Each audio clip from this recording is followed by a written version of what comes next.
XRP sedang mengalami penurunan harga hingga 30% dalam 3 bulan terakhir.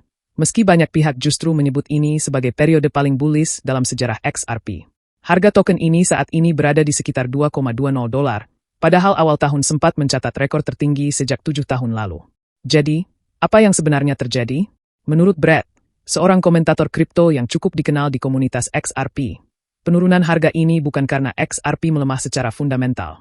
Ia menyebut, price is not the truth, just the distraction. Atau harga bukanlah kebenaran, hanya pengalih perhatian. Menurutnya, penurunan ini adalah bagian dari permainan besar untuk menggoyahkan investor retail agar menyerah sebelum nilai sebenarnya terungkap. Di balik grafik merah, ternyata XRP dan Ripple sedang membuat banyak kemajuan. Brad menyebut beberapa hal penting. Kerjasama baru dengan institusi perbankan, perluasan jaringan pembayaran lintas negara, kemajuan regulasi, hingga meningkatnya minat institusional. Salah satu pencapaian terbesar adalah dihentikannya gugatan SEC terhadap Ripple, perkara hukum yang sudah berjalan hampir 5 tahun. Bahkan, proses penyelesaian atau settlement saat ini sedang berlangsung.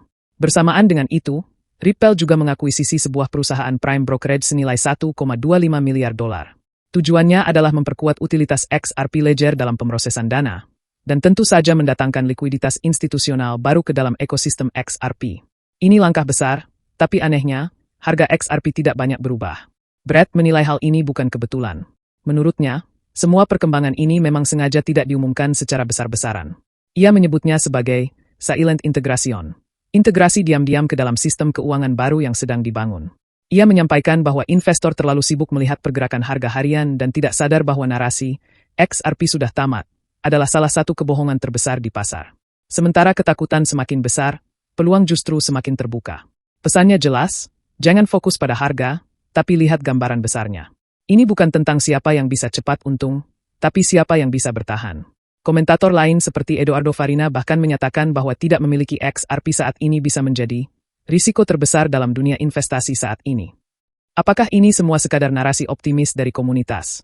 Atau benar-benar strategi untuk menyiapkan XRP sebagai bagian penting dari sistem keuangan masa depan? Yang jelas, XRP sedang berada di titik krusial. Dan kita sedang menyaksikan babak baru yang dimulai dengan tenang, tanpa sorotan.